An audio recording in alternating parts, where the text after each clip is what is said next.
This podcast is sponsored by Pocket Hose. Hi, I'm Richard Karn. Homeowners, listen up. Before Pocket Hose, garden hoses were heavy, bulky, hard to carry, and always kinking. Then Pocket Hose changed all that. It's the American invention that made watering lighter, easier, and smarter. And now, the world's #1 expanding hose has gone ballistic. Turn on the water and watch it grow from a compact hose into a full-length, powerful hose. Turn off the water and it shrinks right back down, making it easy to carry and easy to store. But now it's even better. With a tough ballistic-infused outer sleeve, a pocket pivot that helps reduce kinks at the spigot, thicker washers to help resist leaks, and UV protection to fight sun damage. And for a limited time, you'll get 2 free gifts, a 360-degree pocket pivot and a thumb drive nozzle. Just go to pockethose.com/podcast. That's pockethose.com/podcast for your 2 free gifts with purchase. pockethose.com/PODCAST.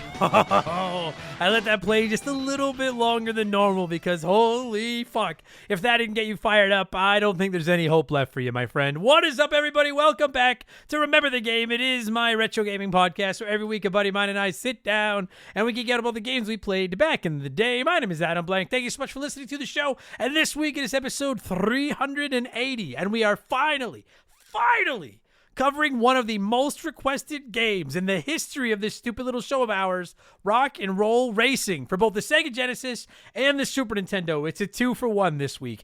People have been asking for this episode for literally years around this dump, and it's not that I've ever been against covering RnR Racing. I just like, racing games have always been kind of like, I could take or leave them. And I always just assumed it was kind of a whatever game, you know? And then a couple of weeks ago, we were doing one of our Patreon streams. That's not me trying to plug Patreon. I'm just saying every Friday we do SNES or NES roulette, where I take one of my emulators is full of games. We spin the wheel. Whatever game comes upon the wheel, that's the game we play. We play it till I don't want to play it anymore. Rinse and repeat. They're very, very good time. And wouldn't you know it, RnR Racing comes up on the SNES. So I fired up being like, all right. Let's finally see if this game is as good as everybody has made it out to be. And within seconds of my first race, I understood why people have been on me to play this game for so long. Holy fuck. As a lifelong SNES fan, this is better than F-Zero. As a lifelong SNES fan, this might be better than Super Mario Kart. It's pretty fucking close. This is, you know what RnR Racing is? This is my beloved RC Pro-Am from the NES, but it's 16-bit, better, and with music. Oh, the music. You just heard it. It's fucking incredible. Hence the name RnR Racing. What a game. My God. My buddy and 90s console war rival Chris is my guest this week. And like I mentioned, we're going to do a rare 2-for-1 on this episode and cover both the Genesis and Super Nintendo version of RnR Racing at the same time. There really wasn't enough meat on the bone for 2 episodes. Like, honestly, as much as I love this game, it's not the meatiest chicken wing in the basket for even 1 episode, much less doing 2. They're very, very similar titles. My personal fanboyism aside, the Super Nintendo version is not that the Genesis version is bad, but the Super Nintendo version is a little bit better. The music in particular is better on the SNES, which is the number one reason I think it is the better version. So what I'm going to do this week is we'll get through the intro here, and then when we get to the game chat, I'm actually going to fire up the Genesis version of my favorite song in the game, and then I'll fire up the SNES version of my favorite song in the game, and then you can judge the difference yourself. So I will make the intro a little bit longer, but that is what it is. And we'll get into all that in just a minute, because speaking of making the intro just a little bit longer, it is in fact time for another edition of said Remember the Game infamous intro.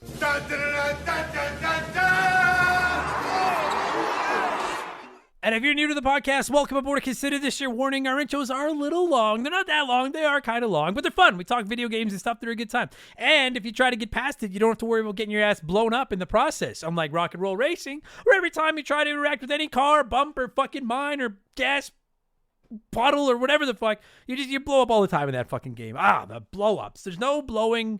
There is blowing here, but no blowing up. If you do want to skip the intro, if you just want RnR Racing talk, go to about the 30-minute mark. I'm getting pretty good at timing it out to about that 30-minute mark, and you should be into the chat. Or listen to the whole thing, which is what I recommend, because it's a good time. Buy me 2 minutes. I got to do my plugs. It's how I keep my bills on around here, okay? I have a Patreon, and it's not one of those Patreons where I'm like, hey, give me some money to pay my taxes, even though I don't give you anything back for the content. This is one of those cases where I'm like, I'll give you a ton of stuff in exchange for the change in your couch or your coat or whatever the fuck. Presuming you like the tone of my voice in my podcasts, it's about the greatest deal in the history of the internet, because we publish 4 additional shows over there every week. There's no ads in them, and you can start listening to them for as little as $3 a month. And not only do you get access to those extra shows, but you can write into Remember the Game and those shows and get your comments read on them. You can vote on the games we cover. You can join our 1,000. I don't know if it's over 1,000 or over 1,500 now, but a massive Discord that we've got full of our nerds talking about nerdy things and all that kind of stuff. And you'll get instant access to hundreds and hundreds of archive bonus podcasts, over 300 expansion passes, almost 300 game patches, almost 250 rambling idiots, almost 150 Purple Monkey dishwashers, and all 380 episodes of Remember the Game ad-free with timestamps the second you sign up as well. It's the greatest deal in the history of the internet. Plus, Monday through Friday, I stream at 11 a.m. Mountain Time for our patrons as well, so it's a good fucking time. And in addition to all of that, you get a shout out. I get to hear me mispronounce your name like I don't think I'm going to do to anybody this week. A huge thank you to our newest Patreons, Quincy Tuttle, Aaron Dredge, Brandon Ross, Santiago Ramos, I swear my name is Ray, Ovaltine Jenkins, I get that reference, Skeletorment, I get that reference, Justin Rankin, Travis, Jack Morash, I think I might have fucked that one up, and J Cobb, or Jacob. J Cobb. It sounds like the whitest rapper name I ever heard. I'm J Cobb. Anyways, thank you all so much for the support, and welcome to Remember the Game Industries. You can find all that at patreon.com/rememberthegame. There's some free episodes over there for you to try out if you want to see how it works. Again, subscriptions start at just $3 a month. If you sign up for a full year, we'll give you a month on the house, and we donate some of that income every December to, now we split it between the Stollery Children's Hospital and the ALS Society, because they're both good causes. Fuck ALS. I'm not going to say fuck those kids. Like, I'm supporting the hospital, but fuck the diseases that the kids have at the hospital. Anyway, it's a good cause, I promise. Anyways, thank you all so much. There you go. No, I don't have to thank you for that. I already did that. That's enough blowing myself. Our plugs are done. That's enough blowing myself. Let's blow some of you by blowing in some cartridges. It is our opening segment here on the show. I read a few comments and questions from our Patreons, usually gaming related, but not always. And we call this segment Blowing in the Cartridge. He blows all right. He blows big time. That's it, honey. Get into the spirit. All right, let's blow. Our first blower this week is CB Baconator, who says, hello, Mr. Blake. I came across your podcast a few months ago, and honestly, the timing couldn't have been better. At the time, my father was losing his battle with cancer. I was struggling with that fact, but for 3 to 4 hours a week, I got to listen to your shows and kind of forget about the world around me, and I want to thank you for that. Well, thank you, CB, and fuck cancer, as we all can agree. And shout out, Remember the Game, shout out to Papa Baconator. Sorry to hear that, my friend. Fuck cancer. Fucking cancer. I feel like it's like the closest we as a society can get to is we can all agree on fuck cancer. And I guarantee there's some dipshit out there who'll be like, oh, it's not that bad, just to be a fucking contrarian, but fuck cancer. I'm sorry to hear that, CB. Thank you for the kind words. Glad you're enjoying the show.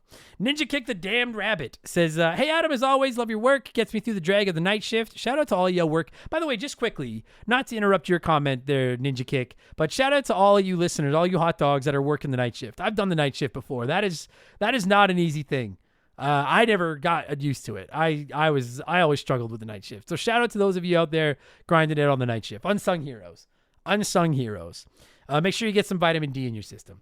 My question is, how do you feel about all these remakes of classic games? Some are really outstanding, like Resident Evil 2 remake for instance. Some are mid, like Resident Evil 3 kind of sorta. But with Assassin's Creed Black Flag, I've been really impressed so far. It's more than a fresh coat of paint and microtransactions out the ass. I only bought it because me and a friend game share on PS5 and he wanted it. He's buying GTA later on, so I had to get Black Flag. Didn't expect much from Ubisoft, but this is a great remake. What are your feelings on the new Black Flag and remakes in general?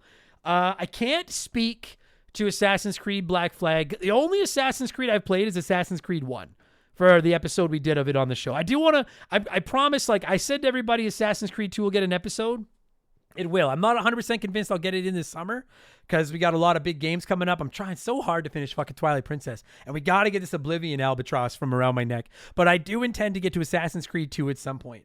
So to answer your question about how I feel about Assassin's Creed Black Flag Remake, I don't really have a lot of opinions on it, other than I will say, from the footage I've seen of people playing it online and shit, it looks crisp, man. Like, it looked like, did Ubisoft get a win here? Like, Ubisoft needs a fucking win. Did they get a win? People seem to really like this one. My understanding is Black Flag is like one of the best Assassin's Creeds to begin with. And apparently this remake is pretty fucking good. So I'm glad all of you ass creators out there are enjoying it. As far as the remakes in general, I know some people are sick of them. I always see the comments. People are bored with the remakes, make something original, blah. Fair enough, I guess. But like, I have to say, dude, I as someone that's been playing games since the NES, I get like, I don't know why I put that in there. It doesn't make my opinion any more valid, but like, I love seeing remakes, particularly remakes of like PS1, Nintendo 64 era games, PS2 era games as well, but like PS1, Nintendo 64, those were like the infant days of 3D, and those some of those games are fucking rough, my friends, and seeing them remade is fucking awesome. And like always, the example I go to the most is Final Fantasy VII. I know not everybody loves Final Fantasy VII remake. I fucking do. It's like what I imagined the game being when I was playing it back in high school, but it's incredible. Resident Evil, like you mentioned, even Resident Evil 1 remake, which isn't as fancy as 2, 3, is still really fucking good. Resident Evil 2 remake is spectacular. Resident Evil 3 remake, I think, is phenomenal. Resident Evil 4 remake was my game of the year a few years ago. Like, I'm not, like, I love the Crash Bandicoot remakes. I, like, keep them coming. I want more remakes. And you got to remember, too, like, for those of you that are sick of them, like, you know, they're a fraction of the cost for these studios, right? And like, sure, you'll argue like, then they should cost a fraction to buy them, and like, then wait for sales. Fair enough. I love them. I love them. I never want them to stop. Like, I want more. I want more remakes, quite frankly, as long as they're games I like. Like, I know a lot of people have brought up Star Fox lately, and apparently that remake is pretty good, but it's pretty short. Hottest take, if you're a new listener, yell at me if you want to. Trust me, by the time you're through the back catalog, my thoughts on Star Fox aren't going to be the things that trigger you the most, but I don't particularly care for Mr. Fox, and I don't care for his games, so I didn't pick up that remake. But when the remakes of a game I like, I'm fucking all about it, and I want more of them. So I'm a fan. Done properly, a remake is spectacular. It's I like him. I like him a lot. Delarius says, you said just a little while ago that Microsoft should have bought Capcom instead of Activision. At first thought, I agreed, and I thought it was obvious. On second thought, how awful would all of the bangers Capcom has been putting out would be? Did you monkey paw Capcom into bankruptcy in another universe? You do have the powers to wish things into existence, my friend. Be careful. Yeah, I don't remember exactly how I said it, but I did say something about how, like, maybe Capcom would have been. We were talking about the Activision Blizzard purchase by Microsoft and how they dropped $70 billion on it and haven't really seen a return on that $70 billion investment. And I said, you know, maybe they would have been better off buying something at a lower price with a better return, like a Capcom. You are right. I'll 100% agree with you, Delarius. Number one, Capcom has been on. I think there is an argument to be made, in my opinion. There is an argument to be made that Capcom has been the best studio in gaming the last 5 years. Like, maybe longer. Like, they're up there anyway. They're a contender. Like, Capcom has been fucking crushing it. And you're right. If they were under that Microsoft stank, and before you Xbox fanboys and fangirls get upset, I'm an Xbox. I love Xbox. I like Xbox more than PlayStation. I'm an Xbox fanboy. But, like, quite obviously they're making a fucking mess over there. I don't know if Capcom needs to be dragged into that fucking stank with the rest of them. You're right, they probably would have fucking ruined the Resident Evil remakes and your Monster Hunters and your Street Fighters and all your other Capcom games that are coming out there. God, I can't even imagine what they would have done to my precious Mega Man. And you're right, I do have the power to will things into existence, as we've seen on the show numerous times. I need to watch my tits and stop fucking around with my power. With great power comes great responsibility. So if something happens over the next couple of years where Microsoft somehow puts Capcom out of business, I'll feel the blame for that one. Hopefully that doesn't come to pass, though. My God. Ooh. And obviously, all my best to the literal thousands and thousands of people that have lost their jobs over at fucking Xbox, man.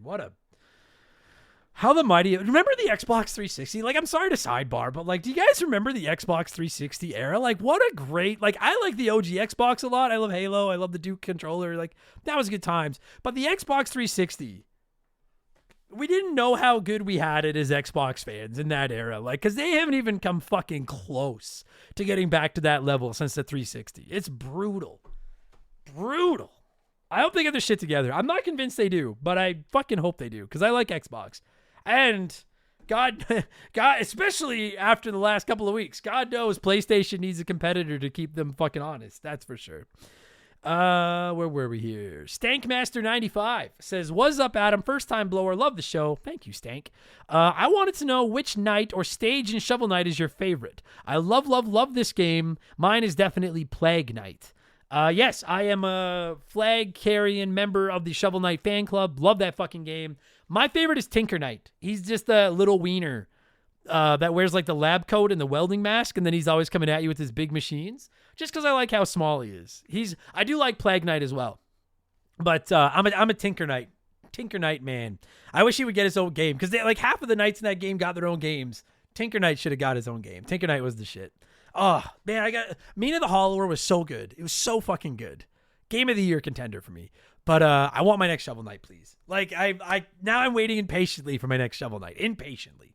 Smooth Operator says, "Good morning, Adam. When, in your humble opinion, do you think we'll see the next 3D Mario? It's been almost 9 years since the release of Odyssey, and for me, that is far too long. As far as I'm aware, this is the longest we've ever had to wait for one. I bought a Switch 2 at launch with the assumption that we'd be playing a new one by now, or at very least, Nintendo would have announced a new one with a little bit of game footage, but so far, zilch, nothing. I mean, all the reports are that they're working on a new 3D Mario. I think we get it next fall.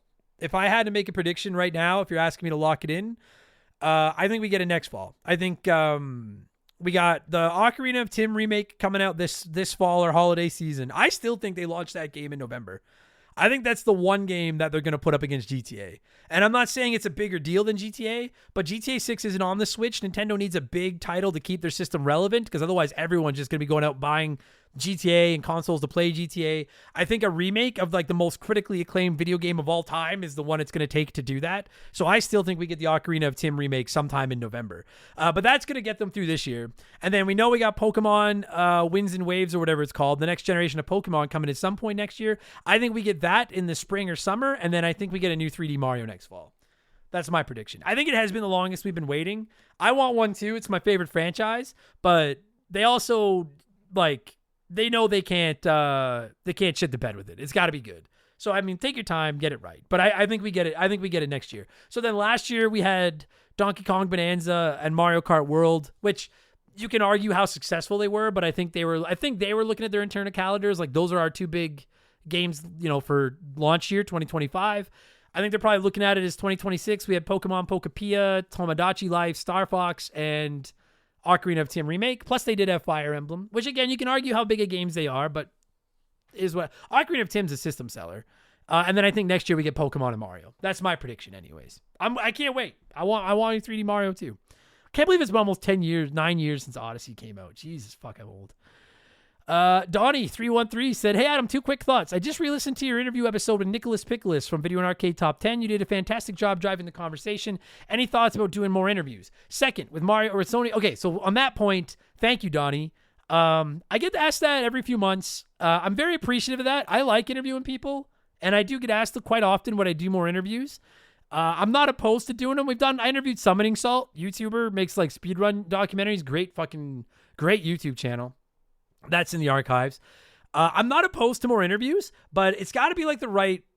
I get a lot of suggestions of people for like YouTube channels to interview. It's got to be something I have like a passion for, or else I'm just not interested. We interviewed Doug Walsh, player guide author, supporter of the show, friend of the show. Good. I really enjoyed that as well because that's something I'm interested in because I did player guides. So I'm not going to say we'll never do another interview. It just has to be the right person, like somebody I'm interested in talking to. But I'd like to do it if the right opportunity came up for sure.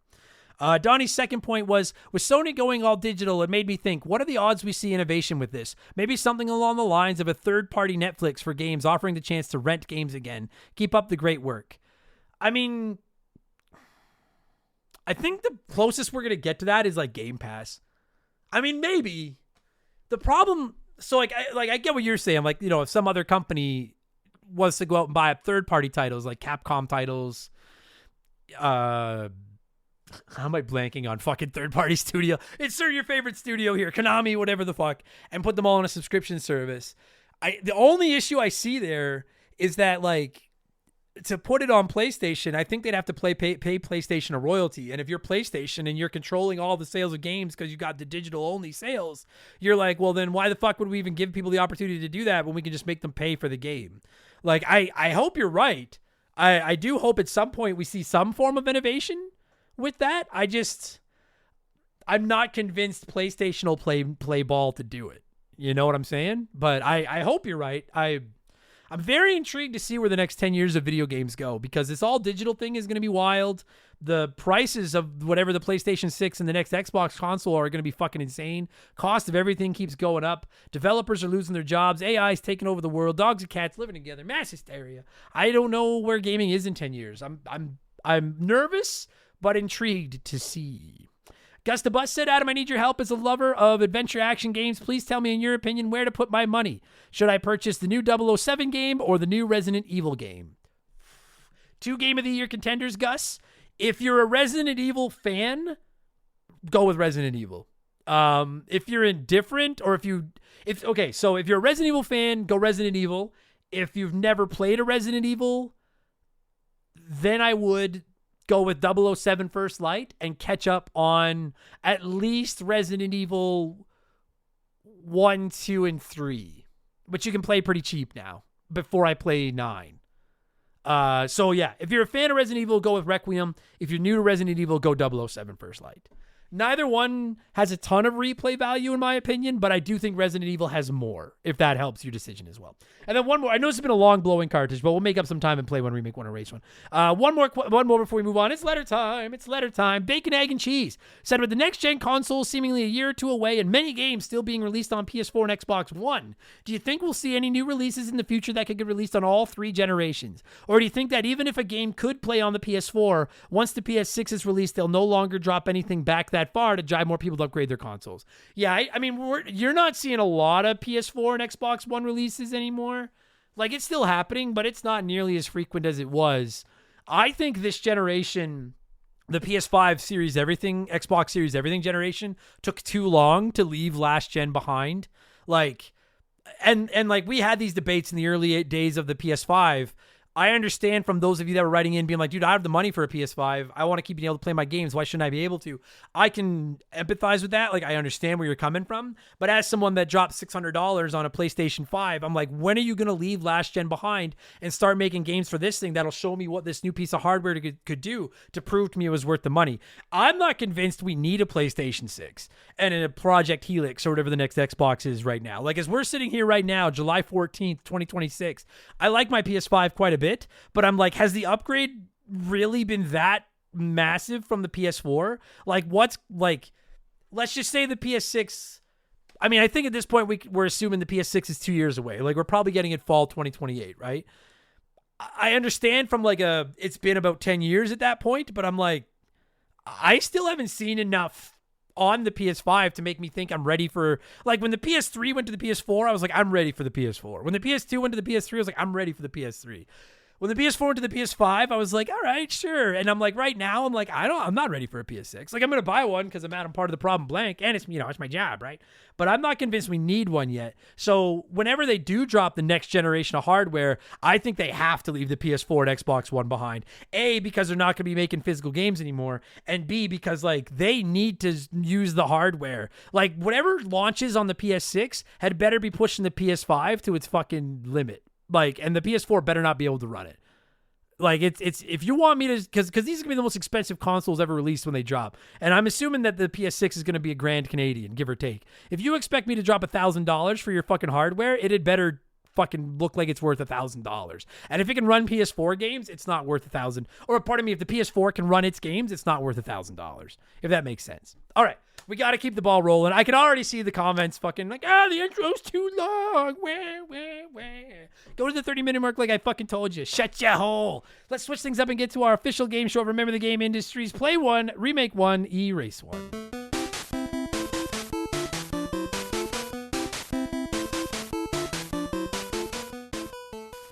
And a huge thank you to Classic Concentration from the NES for unknowingly providing us with the theme music for the show. The rules are simple. Every week I give our patrons 3 retro video games. They can play one as it was released, remake one as a modern game, and the third is erased from time forever. As always, there are no wrong answers, but there is a right one. We'll get to that in just a second. This week we're talking RnR Racing, so I went with 3 16-bit racing games. You got F-Zero, Road Rash 2, and Micro Machines. And it was nice and close. All the combinations got votes, but at the end of the day, 26% of you said you'd play F-Zero, remake Road Rash 2, and erase Micro Machines. So let's see what a few of you had to say here, and then I'll tell you what the correct answer was. Joe Kirby said this is too easy. Play F-Zero because it's a classic. What? Are you going to touch up the Mona Lisa next? Remake Road Rash 2 because it was a good game for its time. With today's tech, we could be watching bone-crunching, gratuitous violence at stupid speeds. Who doesn't want to watch a cutscene of your opponent's skull getting caved in from a sociopath wielding a crowbar? Fuck, Joe. Jesus. This brings us to Micro Machines. Maybe I didn't give it a fair shake back in the day, but I just didn't care for it then, and I don't see it changing now. I mean, maybe Micro Machines just wasn't fucking gory enough for you, Joe. Jesus. You all right? Fuck. I was like, as I was reading that, I'm like, oh boy, this guy, Idahoju said, I'm glad I stopped sending my personal address to Patriots. Holy fuck. Idahoju said, play Micro Machines. Never played the game, but love the toys. Remake Road Rash 2. More tracks, bikes, and way more weapons. Keep it 16-bit, but super polished with tons of 16-bit blood and violence. Maybe even fatalities once the racer's life bar is depleted. Somewhere in between Mortal Kombat and Itchy and Scratchy. And then erase F-Zero. She's a classic, but basic and dated like an old station wagon. I actually agree with that take on F-Zero. I love F-Zero, but it is like an old station wagon. With a great soundtrack, but an old station wagon nonetheless. Homebed Now said, play Road Rash 2. Loved the game as a kid. Would just get high on the nostalgia of playing this game in its original format. Also, I enjoyed your recent episode of it, Adam. Thank you. Remake Micro Machines. Love the concept of this game, and I feel there's so much potential for a remake. And then erase F-Zero as F-Zero X is the GOAT of X-Zero games, and I don't need any others. Now, you are rolling the dice that if we eliminate F-Zero, we eliminate F-Zero X. There's no official rules. You just take your chance. If you delete one, maybe you delete all of them. I respect you rolling the dice on that, though, Homebed. Glockin 2 said play F-Zero. Might not play it for a long time, but it'd be a good time, and that's all I need. That's how I describe sex. Then remake Micro Machines and erase Road Rash 2 because I flipped a coin, and that was the result. And that is the fucking hard work I like to see from the people putting comments in this section. Clint Hoover said, I'm going to play Micro Machines because I grew up on the NES version, and a 16-bit version is an upgrade to a game that me and my friends would play all weekend long, every weekend, talking smack the whole time. I'm going to remake F-Zero because for me, I just couldn't get into it. Hopefully a remake would add some features not sure what those would be, to make it a bit more interesting. And then finally, I would erase Road Rash 2 since I've never played it. How could I miss something that I never played before?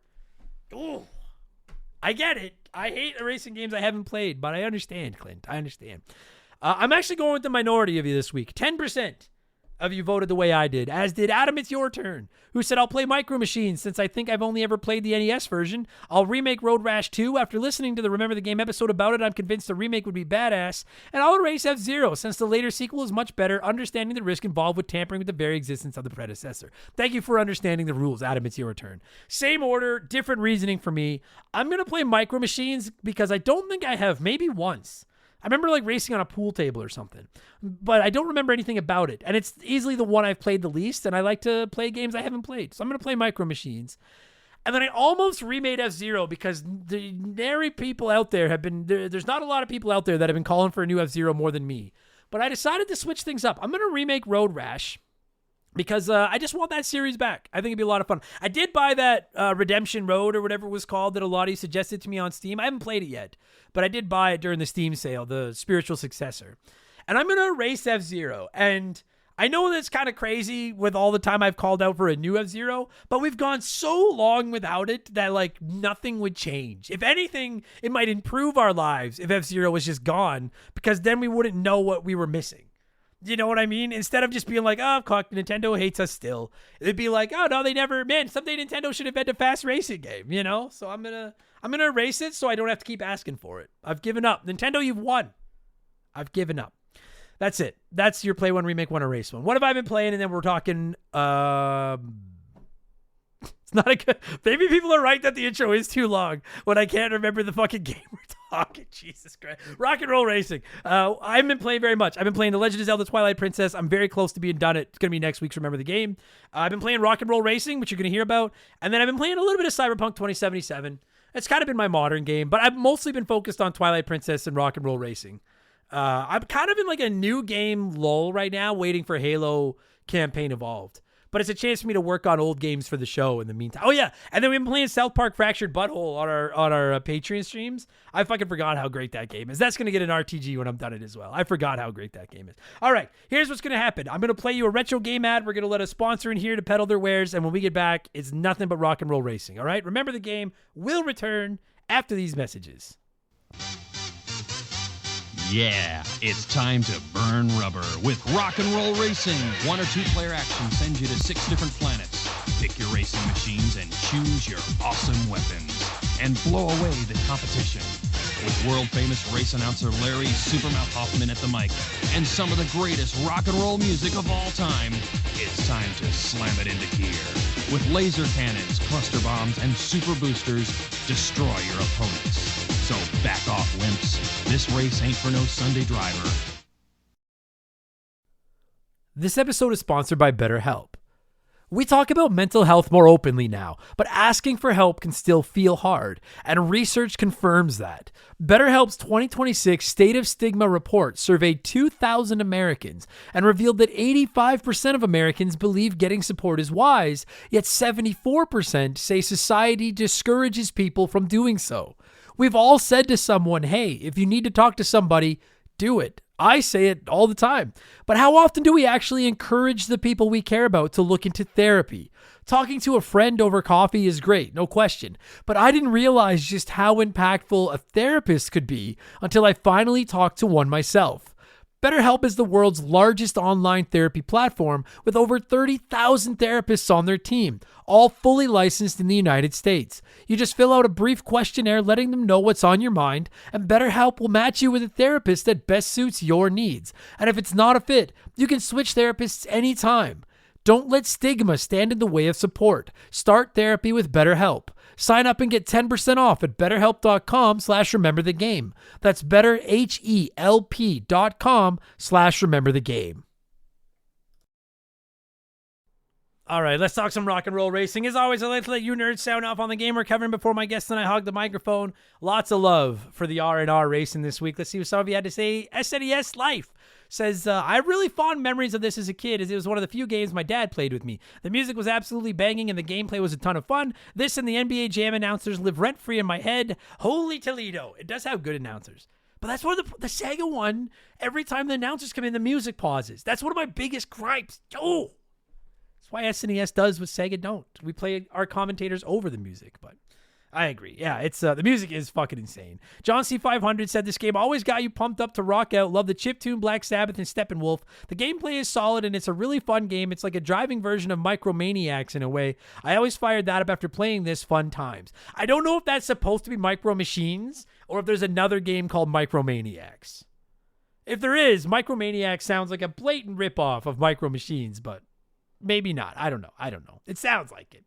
Space Base says, I grew up playing off-road in arcades, and I couldn't have got a hold of this at a more perfect time in my life. I had just discovered Black Sabbath, which started me on a trajectory that brought me to who I am today. This game is so fun. I can't remember if I played the SNES or Genesis version, but it was non-stop fun. This was a rent for a weekend, have a couple of buddies over with some pizza, and just play it until you passed out.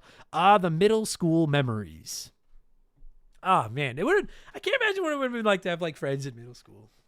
Like come over and eat pizza and play video games. That would have been... Actually, I had friends in middle. It was when I got older that I had no friends. As a kid, I had some. Now it's... Anyway. Baldo Flores says, right in the fucking childhood. Probably the game I've rented most in my life. The game is magnificent, but the soundtrack shaped my life. I'm a 45-year-old metalhead, and I can trace my beginnings back to this game. Paranoid, Born to be Wild, Highway Star are some of my favorite songs ever, and I heard them first in this game. If my mom knew the lifelong obsession with metal this game would create, she would have sued them. That'd be a sweet lawsuit. Jason Waterfalls says, Olaf is about to blow. My best mate growing up loved this game. Every time he'd come over to my house, we'd go and rent this for the SNES and play it all night with my brothers. The graphics, the gameplay, the characters, especially Olaf from the Lost Vikings, and most importantly, the soundtrack was all peak. You can tell the developers had a lot of passion for this game. God, I love the SNES.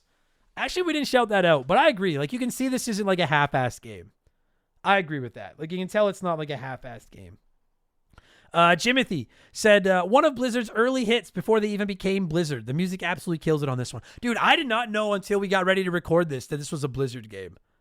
That blew my fucking mind. We'll talk about that in the episode, but that blew my fucking mind. I didn't realize that until right before we recorded this. Now, normally I'd say I'm going to queue up some rock and roll racing music, but I'm going to give you a release date. So Chris and I are going to be talking some rock and roll racing, which was originally released in North America on the SNES on June 4th, 1993, and on the Sega Genesis in November of 1994.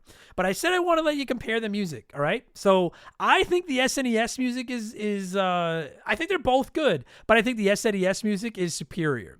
So what I'm going to do is my favorite song in the game is Born to be Wild. So first I'm going to give you the Genesis one, then I'll give you the Super Nintendo one, then we'll get into the game chat, and you can decide for yourself which one did it better. And I'm not trying to start a troll war and be like, Genesis sucks. I'm just saying, we talk about that in the episode. I'm letting you decide, okay? So here's the Genesis version of Born to be Wild.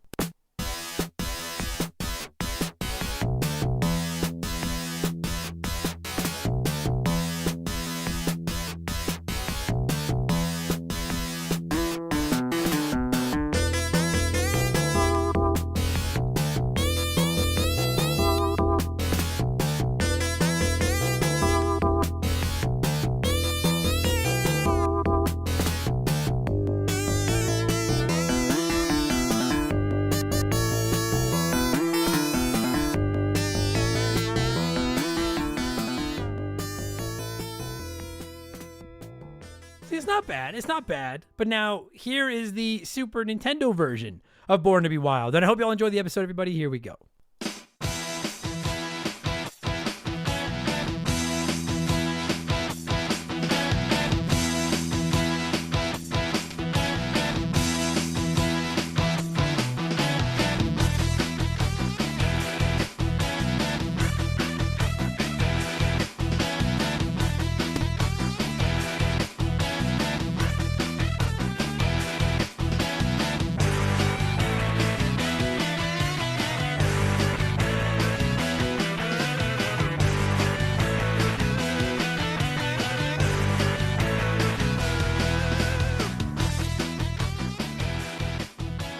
All right, joining me via the blank phone on a Monday night to talk some rock and or roll racing is the longest serving member of the Remember the Game guest roster and the Martin Prince of our esteemed group.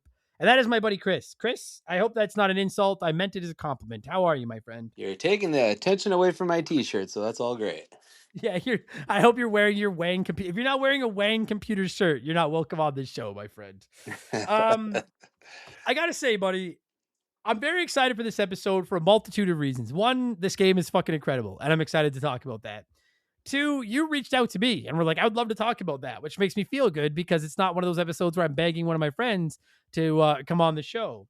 And three, you were a born and raised Sega Genesis kid. Or did you start with the Master System? Yeah. Oh, my God. You're even older than I am. Jesus Christ. So you're a born and raised Sega kid. I was a Nintendo kid. And I like to think that this is one of those episodes where you and I are doing our duty toward mending the fences between the kids from the console wars of the 90s. It's like the first Because this Thanksgiving. yeah, Sitting down, yeah. breaking bread. It's great. That's exactly. I think we're doing a service to everybody because this is one of those games that released on Nintendo and it released on Sega. I've played both. I do have an opinion on which one I think is superior, but the fact remains like, whew, buddy, I understand why people have been up my ass for literal years to play Rock and Roll Racing now. Holy fuck, Chris. This your childhood, this game? I could make a convincing argument that this is probably one of the top 3 games ever developed on the Sega Genesis for quality. I no fucking oh my god, buddy. I'll go as far as to say, like, listen, some of you, this is I don't know what episode this is, 380 or fucking something. Some of you have been listening to this show for a long time.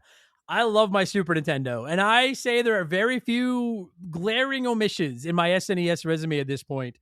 This is a top 20 game on the Super Nintendo for me already. And like probably in my top 10 Genesis games now. I'll I'll rip the band-aid off. I think the SNES version is a little superior. Uh but they're both great. Have you played both or are you mostly the Genesis guy? I have played the Super Nintendo one since growing up on the Genesis one. It is, I'll give it a slight edge, but Like, yeah, I'm not, and I want to make it clear, I'm not saying the Genesis one sucks or anything like that. I just, you know what? So like, I've been playing both to get ready for this episode, and to me, the biggest thing that stands out is I I find the Genesis one harder, quite frankly. And like I find them both hard, but I find the Genesis one harder. And B, and I'm gonna put music from both in during the episode just to show you all, but like the music is legendary. The SNES's music is better. In this instance, it is I think it is a little bit crisper. But the soundtrack as a whole, like oh my, I know I'm flustered here, Chris. I had no fucking idea the soundtrack to this game was as banging as it is. I'm Holy fuck. between the music and how much voice they crammed into this game, I don't know where they put it all on just a card. I know. Blew my mind. If you guys have not played it, we'll talk about the music. It's fucking really good. We'll talk about the music, but the basic premise of the game is it's a racing game. It's 4 cars on the screen at once. It actually did you ever play RC Pro-Am back in the day? I did, yeah. No, and like this is pretty much it as a 16-bit game, pretty much, I would say. Yeah, right? Exact Yeah, same this is isometric premise and 100%. 4 racers, isometric screen. You've even got the mines you can drop behind you and the rockets you can shoot out in front of you. Like this is 16-bit RC Pro-Am, and I fucking love RC Pro-Am. If you haven't heard that episode, everybody go back. There's one in the archives. NES game, fucking the best racing game on the NES. Don't at me. It is. I fucking love that game. This is it in 16-bit. It's 4 racers. You're ripping around on these courses. There's awesome music is playing, and your cars basically have missiles they can shoot out the front and mines they can drop out of the back. And that's the gist of the game, really. Isn't it like that? Like there's more to it, but that it's 4 racers. You just try to get in first. yep, getting And let's first, win that money, go to the next planet and repeat. oh, and it's so simply designed, but it works so well. One of the things I fucking love about this game is you mentioned going from planet to planet. I When I first started playing this one, I was a little bit disappointed that like it didn't have like standings. You know, like you'll do like 8 Mhm. races, and then the next planet you'll do 10 races, and the next planet you'll do 12 races. And I thought it would do like you get so many points for first, for second, for third, for fourth, and then at the end, if you get first, you get the gold. But it doesn't even matter. All you need to do is like you do get points based on where you finish, and the whole object of the game is to just accumulate a cumulative total of points high enough to move on to the next circuit of races. And I got to tell you, buddy, I like that system. It takes you don't feel like you're out of it, Yeah, you bad race know? doesn't sink your run or anything like that. Like you can still bounce back, you can collect money on the screen, you collect your points to keep Yeah, accumulating, like upgrade your car, and yeah, it's Yeah, like in the first circuit, I think it's like 8 races, and you need to. I don't remember exactly, but you need like 1,200 points, for example. I get 400 points for first, 300 points for second, and so many for third. And I don't think you get any for fourth. And so all you really need to do to move on to the second circuit is like get 3 firsts out of 8 races, or like 5 seconds, or whatever the fuck.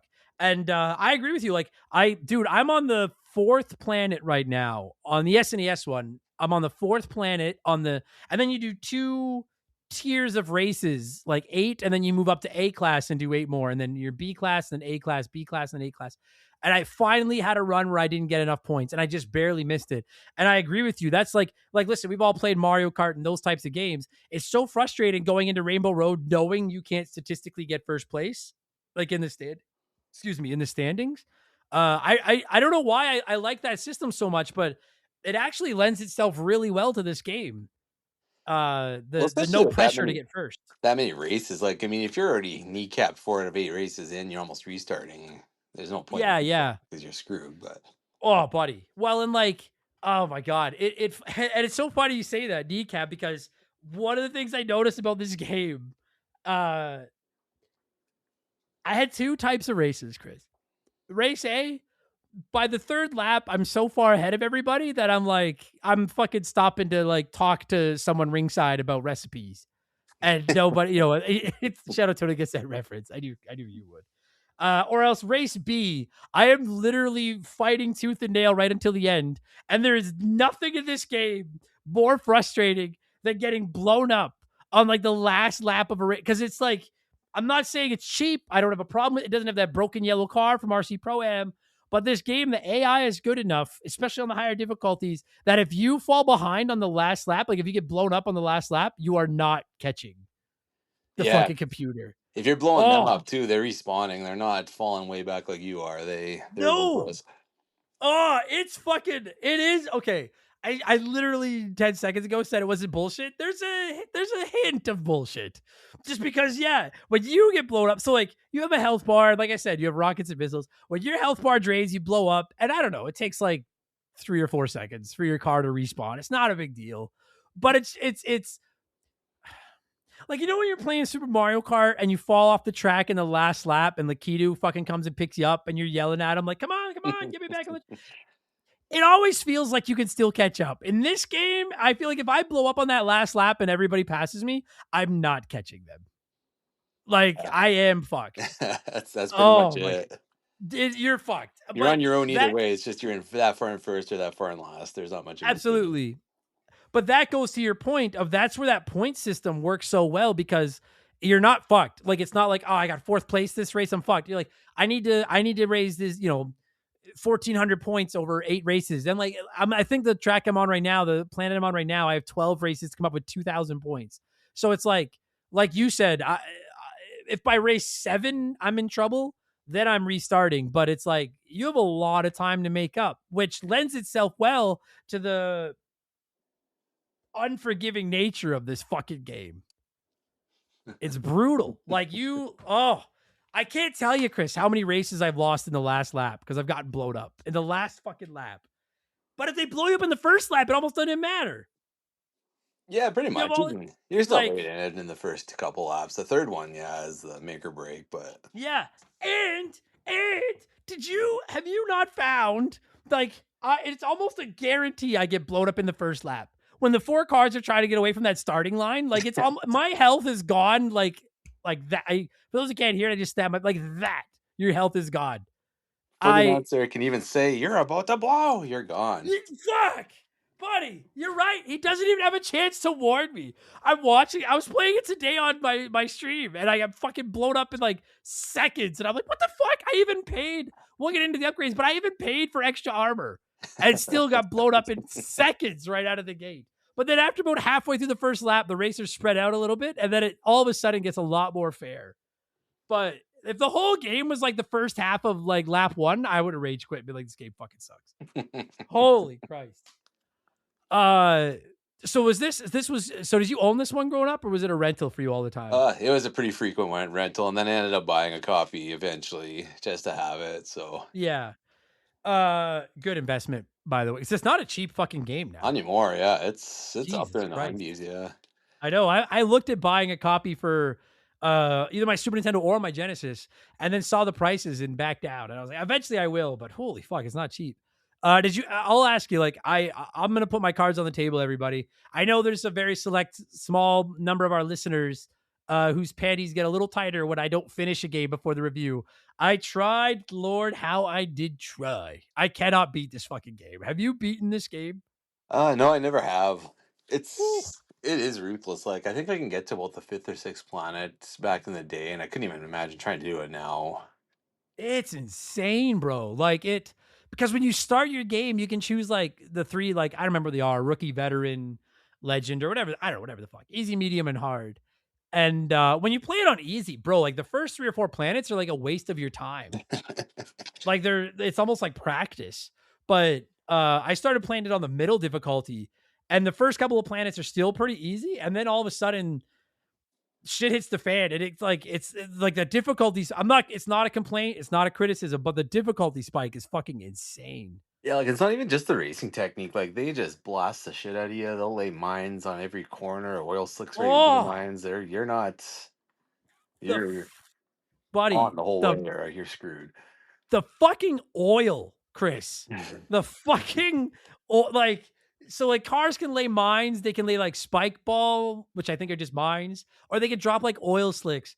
I Yeah, like driving into a mine and taking damage on your car fucking sucks, sure, but like these fucking I don't know, like what year did this fucking game come out? What year did this game come out? 1993 and 1994.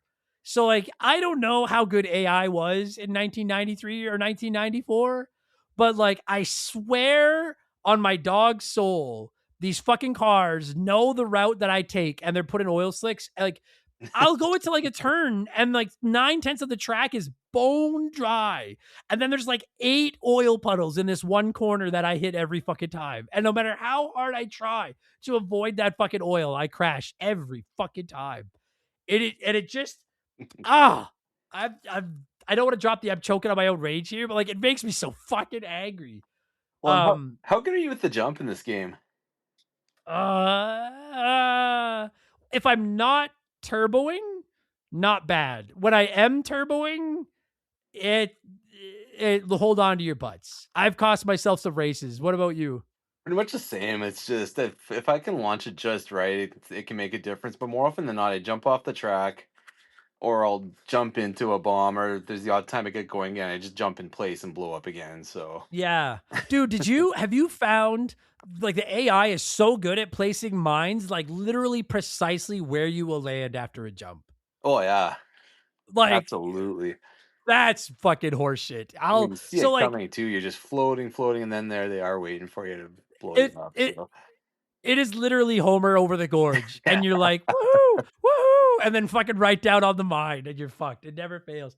So in addition to being able, we'll talk about the power ups again more, but like 4 cars racing around these tracks, you're shooting missiles out the front, you're dropping mines out the back, and then in addition to that, you get a third power up. And with some cars, I think you get a jump, and with some cars, you get like a nitro boost. I got to tell you, buddy, as soon as I saved up enough money to buy one of the cars that had the nitro boosts, I was like, moving forward, as fast as I can buy an upgraded car with more nitro boosts, that's what I'm doing. There's enough ramps on these fucking tracks that already send me off the side or launch me onto mines the other racers planted. It's all about those fucking nitro boosts.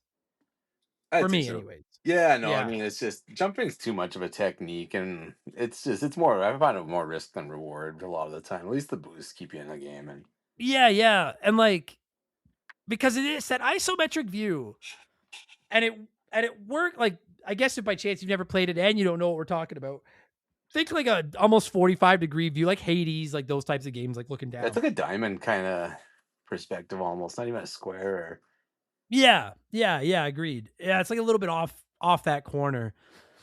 It's like it's just at the end of the day, it's a 16-bit game. It's a good looking 16-bit game. Plays great, but it's a 16-bit game. So like when you turn, it's not like, and I'm sorry, I'm butchering the terminology. I don't know anything about video games. It's not like you've got 3 billion frames. So like every turn is like every ounce of tapping the left or right button on the D-pad is like a tenth of a degree turning. Like you're kind of turning about, I feel like there's like 7 or 8 like angles you're turning at, and then you're turned, and then it's like 7 or 8 back. And I agree with you. Like sometimes you hit the jump. Like I love that they have the ramps in these games. Like it's not just your jump you can use as a power up, but like there are ramps on the track that you'll hit, and you can like if you hit a turbo right as you go into one of those ramps, like you can launch over everything. It's fucking sick. But it's incredible how easy it is to hit one of those jumps at just like one touch of the D-pad too far left or right. Do you know, like it's very unforgiving. Between that and then when you land, if you're not turning already, you're going right into a wall or off the course. Oh, So it's buddy. And then in some of the later tracks, they had the fucking those fucking water puddles. yeah. And when you hit the water, your car spins. Like fucking spins. And you don't know what direction it's gonna stop when you're facing. I finally had my first rage quit today. I hit one of those water puddles in the last lap. I'm battling for first. I hit a water puddle and I'm like, come on. It's like spin the bottle. And then by the time I'm done, I'm facing the wrong way. And there is no like handbrake to like pull a Yui and fucking turn around. And I lost my fucking shit. But I think it adds a depth, no pun intended. It adds a depth to the play that you're not just going around these tracks, because the tracks aren't that long and a lot of them aren't that fancy. But like that they have these bumps that like they're not just bumps you fucking drive up and drive down. Like you launch off of them, and like you mentioned, dude, you can get fucked where you don't have enough speed, and then you get to one and you almost like can't get over it. Yeah, they're almost like Excite Bike bumps. Same kind of idea. Spot on. Yeah. Oh, and that's such horseshit too, when you don't have enough speed to get up one of these hills, so your fucking car is just like and everyone's blowing by you, and you're like, oh yeah, fucking go ahead, have another, you fucking asshole. It's like little lightning at the end of the soapbox. It is. It is fucking little lightning. God damn it. But they also, when you're in I got to tell you, buddy, when you're in I've said buddy a lot tonight. We're both Canadian. This is what we do. When you're on one of those races where like you're in first or you're in second and you're really just, it's so frustrating when you're just bouncing off the walls and bouncing off the oil slicks and the puddles and the weapons and shit. But when you're really just dialed in and you're nailing corners and you're flying, it is a orgasmic experience. Like it is spectacular. Tossing the soundtrack, you're rocking out while you're driving. The announcers leaving. Buddy, it's golden. You feel like a fucking pimp. Yeah, it's all right. You know what? Here, let's let the break, because I don't know how long of episode this is going to be. It's not exactly the meatiest bone in the chicken wing basket. I definitely got to talk about that soundtrack. I want to talk about the upgrades and stuff. Let's let a sponsor in here. They'll do their thing. They'll keep my bills on. I'll keep saving up that sponsor money to eventually buy a physical copy of RnR Racing. And when we get back, we'll talk about the soundtracks and stuff like that, because the soundtrack needs some love. Remember the Game will return after these messages.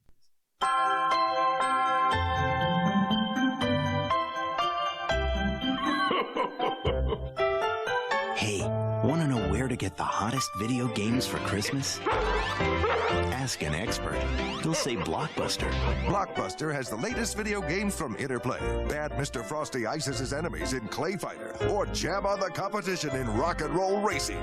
Clay Fighter and RnR Racing. Games sold separately, hardware not included.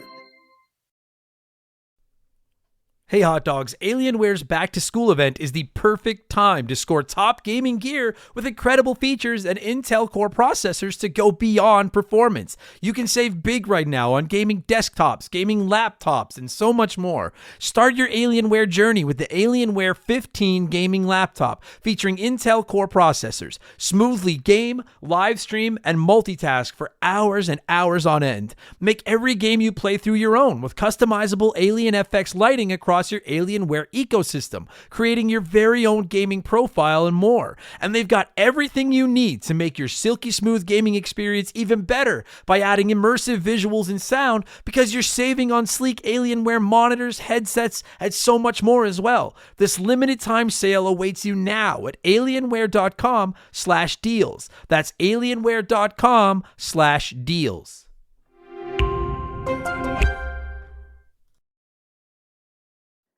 Okay, before the break, we mentioned the soundtrack. We've mentioned it a couple of times. It's time to talk about it. I'll ask you this just out of the gate, Chris. As great as this game is, if the soundtrack isn't there, if it's just generic music. Not, let's say not as good as like F-Zero even, but like just like generic racing music. Is this game as beloved as it is? I don't think so. I don't If you either. don't have the soundtrack or the announcer, I think it's a solid racing game. It would just be so flat otherwise. I agree. And like I was thinking about that when I was getting ready to record this episode, and I was like, I don't want to say that the soundtrack carries the game, because I feel like that is doing this game a disservice, because like it really is a good, competent racing game. It I think really is. they just complement each other so well. Like you can't have one without the other and make this game on as good as it is.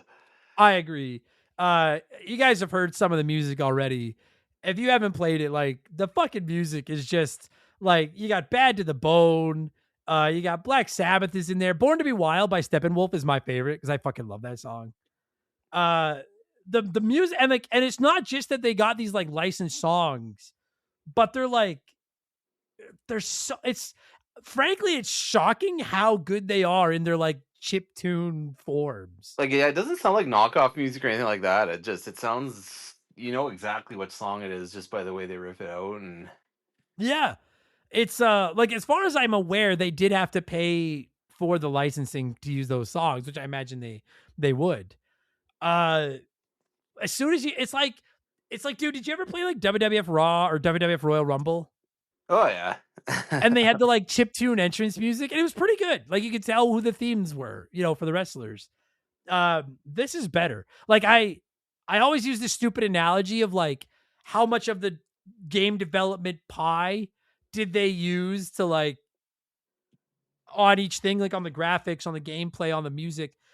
They used a sizable portion of the development pie on the music in this game, which normally, I love a good soundtrack as much as the next person, but normally I wouldn't be for that. But the music in this game, like you said, even when you're in first by a mile or in fourth by a mile, and like the race is almost meaningless at this point, you're still just jamming out to this fucking music. It's unreal. It might be my favorite soundtrack from the 16-bit era now, quite frankly. Yeah, It's and then insane. toss in this announcer who has at least 100 different lines, I would say, or at least 50 to 100 lines in this game. Oh my God. And it doesn't sound bad. No. Like it's there's clear voice. It's not the it's not the teacher from Charlie Brown. yeah. Like that's not what it sounds like in this game. It's like, the stage is set, the green flag drops, like that fucking voice, and he'll just be like, so and so is like, I can't remember. I gotta say what my like, so and so is about to blow, or so and so is at first, or so and so seems lost out there, and things like that. And it is it's like, it is kind of funny too how it's like, 'cause you can kind of hear where they put the names in for each one. So it's like Viper is about to blow. mhm. It Yeah, makes it charming. yeah, yeah, it does. It like sports games have that, like, to this day, where they'll be like, so and so is on a breakaway, and they'll like, Lemieux is on a breakaway, and it does sound, it's obviously improved, but it still sounds funny. I do think it's part of the charm in this game. And it's really, really and you want to know something, bro? I never found it annoying. Yeah, no, I mean, Like, like, if you're in last place, it's almost part of the charm where it's just so and so looks lost out there. It's like, yeah, I yeah, know. yeah, You just and I was like, launched me into 50 mines. I'm like, I am fucking lost out here. But like, yeah, it's like, when you play like I'm a big wrestling game fan. I know you like wrestling. When you play like a wrestling game and like the commentary's on, and after a while you're like, I've fucking heard this commentary so many fucking times. And I don't know why less is more in this game, because obviously by about the 5th race, you'll have heard every fucking comment in this game, but it never gets old. And it fits over top of the music so fucking well. It's so engaging. Yeah. I just love that end of race where he goes through all 4. So and so scored a first place knockout, and then it ends. So and so was in another time zone. Yeah, in another time zone. Fucking, I'm like, I fucking know goddamned well which time zone I'm in, sir. I liked that. I will say, it's not even a criticism. Doesn't really matter, but like, it gives you choice of all these different characters at the beginning of the game, and the characters will be like, this one's got better acceleration and better handling. This one's got better top speed, better jumps, whatever the fuck. I did like. I'm trying to say. I'm just gonna. It's not an A, but like they don't. Once you pick one, it doesn't really matter. Like they Yeah. don't have a lot of character to them. Like it's fine. It doesn't. I'm not. It's not a dig. It's not gonna take points away. But it's just like, oh, I'm the futuristic looking guy with the great chin, or I'm the Chewbacca looking guy. You know what I mean? Like they're just. Yeah, there's really no context to why they're racing or anything like that. It's just there's rock and roll, there's racing, have fun. Yeah. I mean, like I assume in the instruction manual they give it a little bit more backstory, but it's just like I'm trying to think of like when you play F-Zero, on the Super Nintendo, another great racing game, but like those characters don't really matter either. Like everybody knows Captain Falcon, but like they don't really matter either. Like Mario Kart, obviously they kind of do because everybody knows those characters. I don't know, like even Diddy Kong Racing is such a great game. I don't even know who 9/10 of those characters are. Like it's just it doesn't matter. It just on one hand, I guess it'd be a little bit cooler if they all had like a bit of a backstory, but at the same time, it's like, I mean, you got your music in, you got your fucking commentary in. I don't really care. Like, it's not like you can see the racers when they're racing. They all are just in these cars. Yeah, if It there's doesn't character fucking context or the soundtrack, I'll take the soundtrack. 100%. Yeah. Yeah. I don't listen.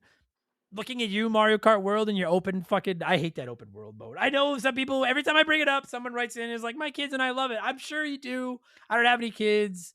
I don't like that open world mode very much. But I'm like, I don't need a good story in my racing game. Like, I mean, just if let I me want a good race. story, I'll go play the Saturn. I mean, it's that easy. Oh, yeah. I would describe the Saturn's story as tragic, my friend. Not good. Tragic. Sad. Oh, we never really talked about this very much. Music bangs. Game looks awesome. One of the main, I gotta tell you, and this is not me trying to pile on about Sega versus Super Nintendo or anything, but like, I replayed both literally today to get ready for this episode. You know what my biggest gripe is with the Sega version is when the commentator talks, the music pauses. Yeah, it's true, isn't it? I never even really thought And, of it that way, but yeah, like, and if all I had played is the Sega one, it wouldn't bother me. But after playing the Super Nintendo one where he talks over the music, I was like, come on. It's like, sorry. I don't know if everybody heard that echo there. That's on me. But it was like, shut up. Like, let me hear the music. That's what I'm here for. it's like Minor GPS thing. going quiet, or the music going quiet for GPS to tell you to turn almost now. That's it. Yeah, exactly. And I was like, come on, shut up. Like, this is the best part of the song. One thing we didn't really talk about very much is the power-up system. Mm-hmm. So like you're similar to me. You're not a huge racing game guy, right? Like Forza, Gran Turismo. Well, I can barely drive an automobile in real life, let alone race one in a digital one. So Same here. I don't always like I know some people have been asking me to do like a Gran Turismo episode, like maybe someday, but like I don't know anything about cars. I don't they're just not really something I get that into. But I do like when I think this game does it phenomenally, where like you earn money and you can use it to either buy a new car or upgrade the equipment in your current car. And it's deep enough that it matters, but it's shallow enough that uneducated dipshits like me when it comes to vehicles aren't lost. yeah, it kind of You know what I encourages a mean? few different play styles. Like you can go full on attack mode and just level up your blasters and you can get your mind capacity and stuff like that, or you can level up your race statistics and just win on races. And Yeah. So like, yeah, like you can have more because like at the beginning of every lap of the race, your jumps or turbos, whatever, because you only have one, but your jumps or turbos, the weapon you drop out of the back of the car and the weapon you shoot out of the front, whatever amount you have, they replenish at the beginning of every lap. So like you start out with 1, 1, and 1. If you pay enough money to upgrade to 3 missiles, every lap you get 3 missiles to shoot at opponents, which is really fucking sick. In addition to spending the money you earn by winning races on upgrading your weapon capacity or your turbo capacity, you can also like upgrade how the car jumps, how the car handles. The big one I found, dude, is you can upgrade your armor, which yeah, is godsend. Like I actually found myself spending most of my money on either more nitro boosts or better armor because like some of the later worlds, if you don't have upgraded armor, you're dead in like 3 bumps. Oh yeah, you're not gonna get off the start line most of the time. Literally not out of the. That's what I was bitching about half an hour. Literally not out the starting line. So upgrading your armor helps. But in addition to being able to buy those upgrades for your car, every time you go to a new, so like the game progresses through planets. So you'll do the B tier and the A tier races on one planet. And then as long as you earn enough points to move on, you go to the next planet, do the B tier and the A tier. If you earn enough points, move on to the next planet, so on and so forth. Every time maybe not every time you go to a new planet, but most of the time when you go to a new planet, it gives you the chance to upgrade to like a new car, like a better, more expensive car. But when you buy the more expensive car, you lose all the upgrades that you've bought. Yeah. And I really like that strategy because you're like, fuck, I know I need to have like 80, 90, $100,000 when I get to the next. Because if you don't buy the new car, the new planet, you're probably fucked, at least on the higher difficulties. Because you Yeah, just you can't gotta keep up. kind of weigh the timing of each. Like, I mean, do you really want that car now, or do you want to get it in a couple of rounds when you have time still to level it up to last and Yeah. not whatever? And I really like that risk reward because like I found I was really struggling on the A course races on the last planet I was on. And I had about $100,000 in money saved up. And I was like, I know they're going to offer me a new car when I get to the next. Like, I have the best car I can buy right now, but I know there's going to be a new car waiting for me when I go to the next planet, and I'm going to have to buy it. But if I buy that new car, I'm going to lose all the upgrades I put into this car. But I don't know if I can get through these races without upgrading this car. But the money I spend on upgrading this car, I won't have to spend at the next play. Like it. I hope what I'm trying to say makes sense. I actually think it's very well balanced in that way. It's like you said, you got to time it. Like it's a risk reward thing almost. Yeah, I no, like that system a lot. it's interesting to see it in a 16-bit racing game, but It's just one of those things that gives the game more legs. You know, like I love RC Pro Am so much, but outside of picking up a couple of power ups and spelling Nintendo to upgrade your car, like there's no upgrade system. This one, it's like, bro, if you want, I think it caps at 7.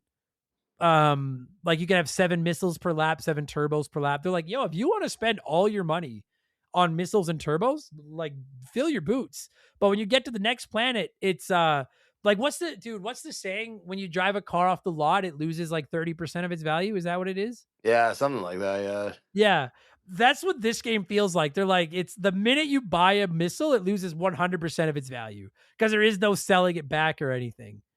And I could see I could see you painting yourself into a corner where you're like, fuck, I'm on this new planet where I need enough money to buy the new car to compete with these guys, but I spent all my money on missiles to get through the last planet, and now I don't have enough money, but I can't finish higher than 4th to save up enough money to buy the new car. It's yeah, like almost a soft block, really.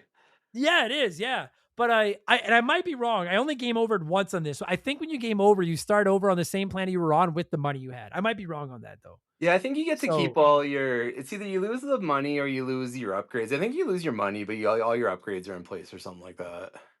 so it throws you a bone. Like it's gonna Yeah. let you stay alive. It's got a password system as well. I think, but like God bless save states. I'm a save stated motherfucker. Not proud of it, but it's who I am. It just makes things so much easier.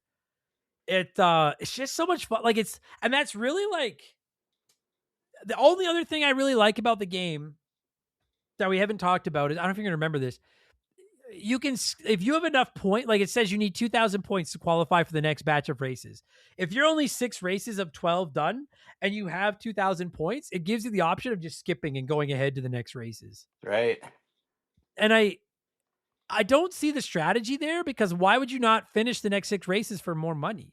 Yeah, at least to save up or to upgrade more. Yeah. But it's nice if you're like in the really early races and you're like, I know how to beat these. I didn't write my password down. Let me fucking go. Like, just like move me ahead, get me through this. I like that system a lot. It's just, I don't know, bro. Like I don't really know what else there is to say. It's not the meatiest bone in the basket, but it's just I can't believe the one more race effect it fucking has. It's unreal because the races are so short too. Yeah, I'd say only about 2 or 3 minutes per race. They go pretty which is fast. Like they're not like you said, they're not massive courses. They're pretty simplistic in the grand scheme of things now. But yeah, but that's like that keeps you playing, I think, because it is that. And I gotta say, like in the first planet, the tracks are basically like this one's a square, this one's a L, like whatever the fuck. Some of the later ones, at least this game really relies on um that system where you hit a jump and you go over a different part of the track. yeah, kind of like the Do you know what? overpass, underpass, kind of. Yeah, like a figure eight, where on one part of the eight you go under, and the other part you hit a jump and go over. And I like that because I love that in Mario Kart too. I like that, but I got to tell you, whoa, I was bitching about the water earlier. When you miss one of those jumps and you don't crash, you fucking land down on the like first part. It's like you're done. You're done. And it happens. It happens so much. And I was just like, oh. And I'm like, I guess I might as well just enjoy the fucking Black Sabbath because I sure as fuck am not winning this fucking race anymore. Well, that's yeah. Like I mean, it's crazy. This is probably the only game where going off the course is actually better than getting stuck. It is. Like you blow up, you're right back in the heat of things. If not, you're That's driving out of your jam. And I agree. Like going off the track sucks too because it takes a while for your car to respawn, but it is nothing compared to the penalty of missing a fucking jump and having to do a new lap because like again, not even a criticism necessarily of the game, but like it is so unforgiving to try to make up time and go back. Like there is no, if there's a U-turn, like a handbrake U-turn, I don't know what the fuck it is. I couldn't find it. I did notice when you play the Super Nintendo version, the shoulders work as your left and right turns. So if you use the D-pad and the shoulder, you turn way sharper. Whereas in the Genesis, they don't have the shoulder buttons, so you don't turn as hard. But I found the Genesis one more forgiving with its steering, where I didn't find it to be as big a problem either. we didn't need hand holding. We just played the damn game. Yes, I knew that was coming. You're like, yeah, well, you Super Nintendo kids fucking suck. That's why I needed all your buttons. We had 3 buttons and the C button didn't even work, and we were fine with it. And then you released your 6 button. Anyways, it doesn't matter. But yeah, like I found the same thing with RC Pro-Am and any other isometric racer. It's so funny. You'll be going, I don't know if you're like this, but sometimes left will always turn you left, but sometimes you need to push right, but your car, like you need to turn right, but it feels like you're going left because of Yeah, that isometric camera. Do you know does that make sense? it Or do I does. sound Yeah, stupid? like it's funny how the brain still kind of thinks the way you do need to go more often than not, but it just seems totally backwards. Yeah. Focusing Like on achieving more. what I found when I was playing it was like, as long as I didn't think specifically about what I had to push to turn, I was fine. But when I really thought about it, sometimes I fucked myself up. And I get so mad at myself. I'd push left when I had to go right or whatever, and I'd crash to a wall and everyone blows by. And I'm like, they're all looking at me like I'm a fucking idiot because I turned right into the wall. But I was like, no, I meant to take the other right, not this right. And anyways, doesn't matter. It doesn't matter. Dude, have we covered like I know it's a little bit shorter episode, but like it's really not that deep. It's a great Yeah, fucking game. I think that's pretty much it. One last shout out though is that do you know who made this game? You know what? So today when I was playing it, I noticed an advertisement billboard for the Lost Vikings Correct. in the game, and I was like, "That's fucking sick."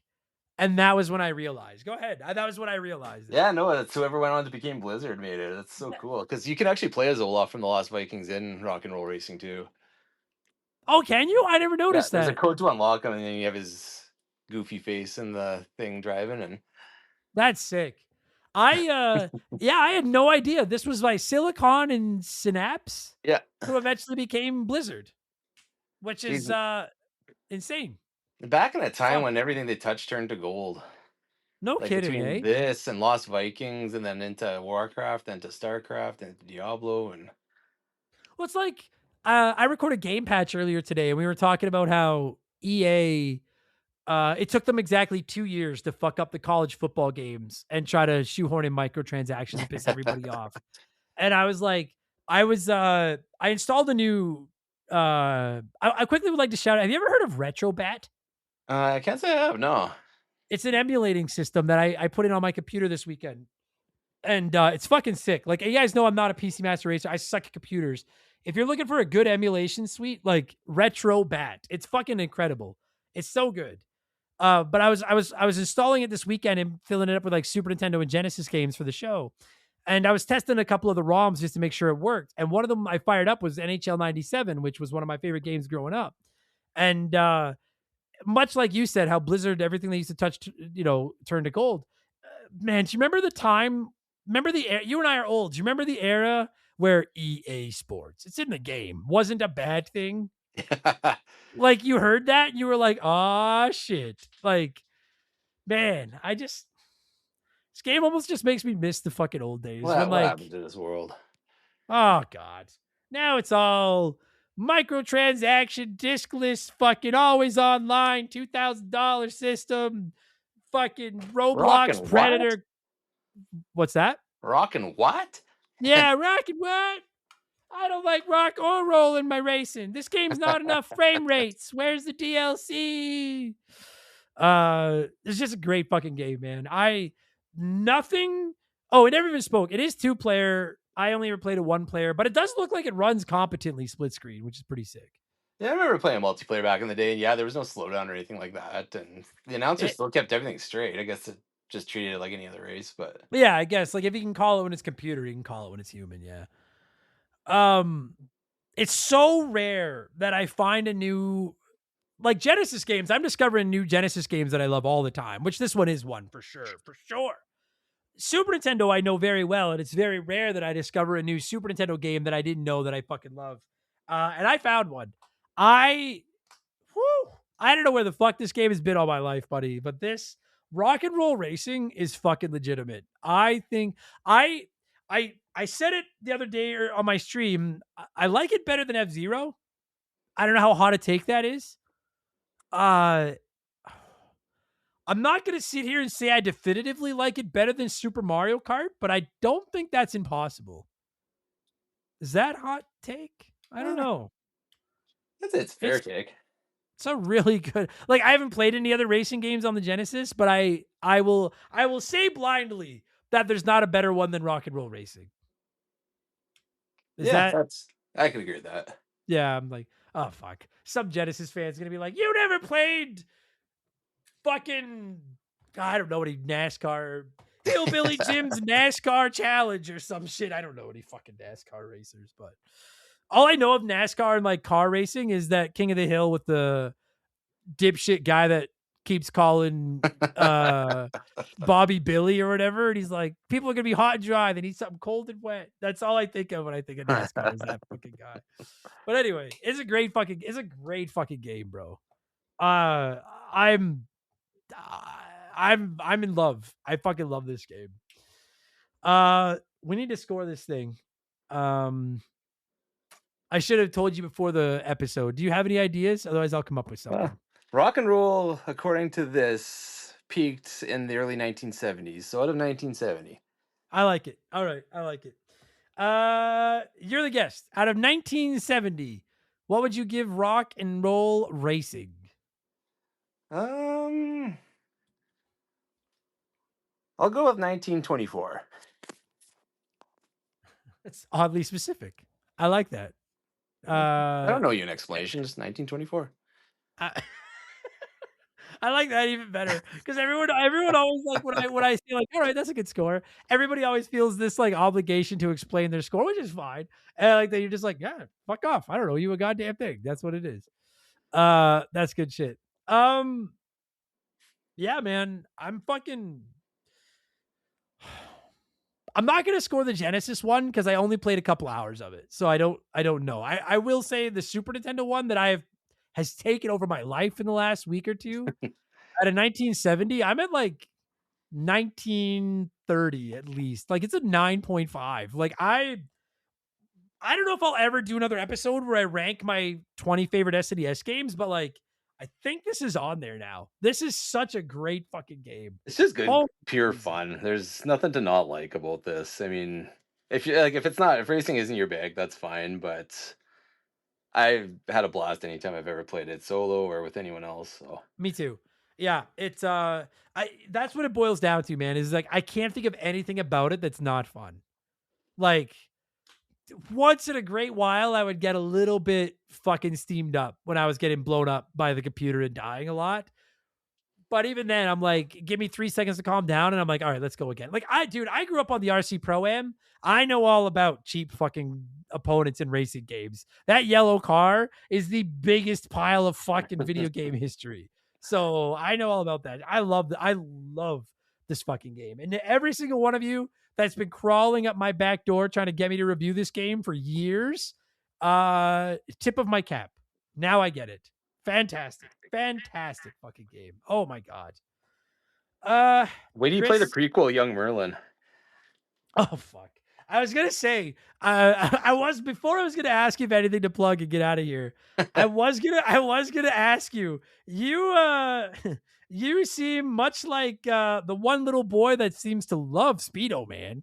You seem to shout out to gets that reference. You seem to love this Young Merlin. I feel like the kid from the Wizard that I'm just gonna go around for the rest of my life. Young Merlin. The name alone makes me not want to play it. Is it good at all? Or are you just fucking with probably me? not. It's probably the most 6 out of 10 game ever, but Okay. It's just like I respect when someone in the community digs their heels in and they're like, I am gonna get this game some fucking attention. And I keep seeing it, and I'm just like, that name just sounds so boring. So I was just curious if you actually liked it or not. Is it like I envision it being like Willow on the NES? I wouldn't even say it's that good. Like it's just it's kind of like almost a walking sim RPG. Like there's not much excitement to it. It's just tranquil. Oh, I see. All right. Well, I mean, if it's a walking sim, like you're big into Kojima, so that makes sense. You like it. Oh, that's an episode for another. What's Kojima's problem? That's a future episode of this show. Don't yell at us, everybody. Kojima's fine. I just hate his glasses. Chris, do you have anything? I'll go as far as to say I hate anybody that wears glasses. I'll go as far as to say that. As someone that doesn't, everyone makes fun of my eye, but I'll bet you my eye sees better than all you fucking 4-eyed weird. The other day, I was standing in the kitchen and Shaylee was on the couch, which is probably about 10 feet away, and she was on her phone, and I was giving her a hard time that she needed her reading glasses. And then she was like making me fun of my eye. I was like, my eye sees better than you. And she was like, oh yeah. And then I started reading what was on her phone because my eye sees, dude, for 40 years, I've only seen out of one eye. It's like constantly, it's like I've been doing push-ups with one arm for 40 years. Like my right arm is worthless, but my left arm is fucking the Hulk. And that's my eye. And she was just like, holy fuck. So yeah, anyway, I don't remember how we got on this, but I hate anyone that wears glasses. That's the point as I was trying to make. So, Chris, do you have anything you want to plug? Do you have any social media or anything? No, I just enjoy being left alone. Perfect. Everybody leave Chris alone. Buddy, thanks for coming on the show. As always, good to have you. And I'm sure we'll do it again. Maybe Young Merlin. Who knows? Yeah, no, I don't want to plant that seed. Not Young Merlin, but something. We'll talk about something. Sounds good.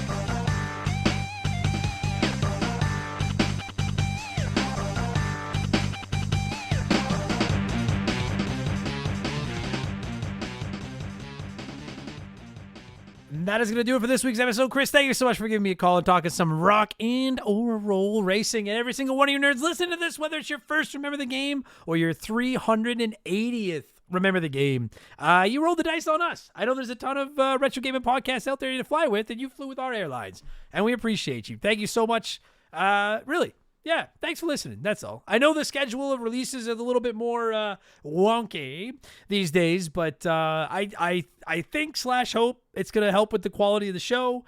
And frankly, I just need the time, man. Like, I want to cover some longer games. You guys want longer games, it's fine, but I need more time to play them. So that said, we should be locked and loaded next week for Legend of Zelda Twilight Princess. And then if the stars align, sometime in the next month, my goal is to get out episodes about Marvel vs. Capcom 2, Mega Man 5, and ActRaiser. That's what I'm shooting for. And then we'll fucking tackle this Oblivion thing that I've been putting off since January.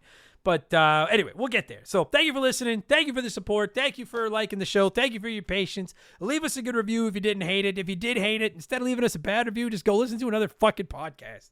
Or, I don't know, do whatever you got to do. I don't care. It's your life. It's your internet. Spend your time however you feel you should.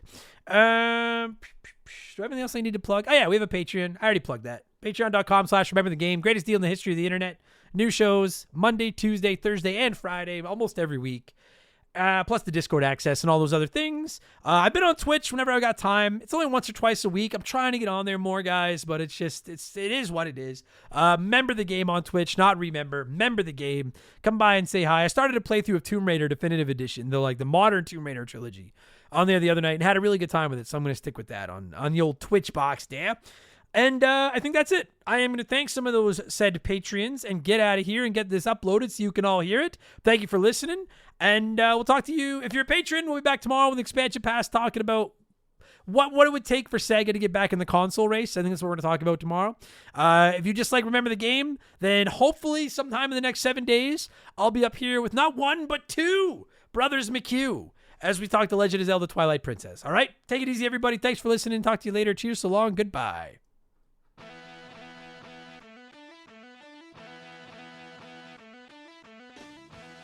Remember the Game is brought to you by our patrons. I couldn't puke up all the content I churn out every week without all of your support. The following people are the senior executive vice president level or higher at patreon.com/rememberthegame. Remember the Name. It's a different show. Remember the Game, and as such, I am contractually obligated to say all your names as quickly as I can. So we'll go alphabetical order this week. Why the fuck not, Curtis? A huge thank you to Remember the Game Hall of Famer Slick Motherfucking Rick. Now the first name here is just there is no name. I don't know why it's doing that, but by your email, your last name is Pucky. I don't know if you left your username blank for a reason or if it's glitching, but you don't have a username. So Pucky.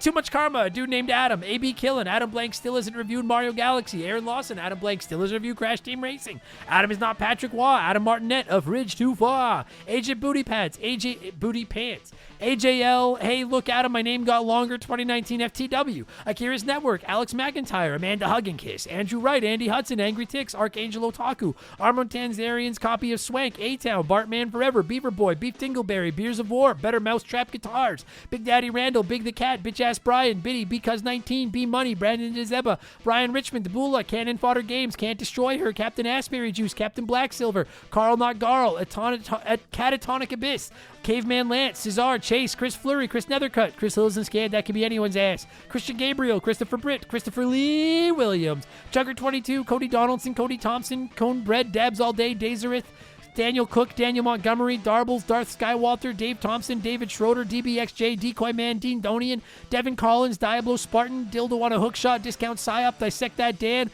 Dixon Miaz, Donnie the Dude, Walter, Doogie. Buddy, I'm struggling today. We're in the D's, and this is rough. Doogie. Drugs are bad, okay?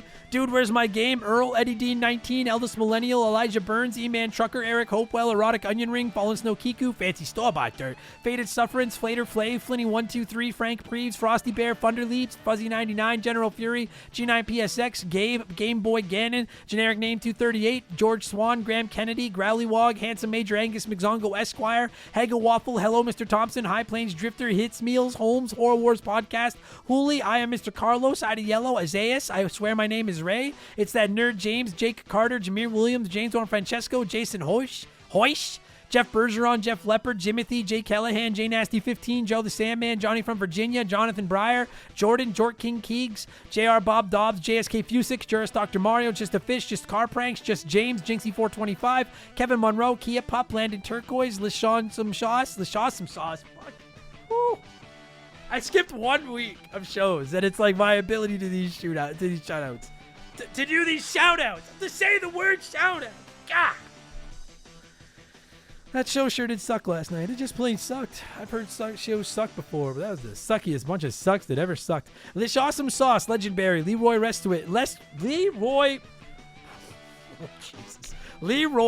Westrich. Little Bunny Fufu 89, Liquor Like Luigi, Lord Longrod von Hugendom II, Lord Palmerston, Lord Salazar Lotus, Lucas Shaman, Lugnut, Madam Nutsich, Makeshift Mellow Magic Money, Marcus Mendoza, Mark Sneed, Master Queef, Matt Babanu, Maverick Marty, Max Lagroom, MacGyver 88, McCracken, Michael Barjudina, Mike Maloney, Mikey Hag, Mild Oatmeal, Mr. Jabroni, Mizuru, Monstrous D Boner, Moby 36, Morgan, Mr. Cat Fister, Mr. Scorpion, Muffin Man Jr., Muncal, Musty Beetle, My Left Nut, Nick Creature, No One Cares, Nordak, Northern, Ocarina of Tim Rocks, Oroku Saki's Gardener, Pee-wee Squitters, Penguin Milk, Phil Lencher, Fill Up My Mouth with Farts, Please Refrain from Tasting the Knob, Postman, Proud Slurm Addict, Queer Al Yank Your Dick, Quiet Place Queen, Randy Barrage, Redline Arrow Drones, Retro Riotous Podcast, Retro Salvage Games, Rob Lindsay, Robbie Air, Roger Staubach's Pool Cleaner, Rusher 84, Rush's Dog Walker, Ryan Kinchin, Ryan Perry, Sailorman 82, Sam Carpenter, Santiago Ramos, Savage Bush, Saxophone, Scary Terry, Scott Brooks, Scotty J, Scotty McGee, Self High Five, Shoeboxers,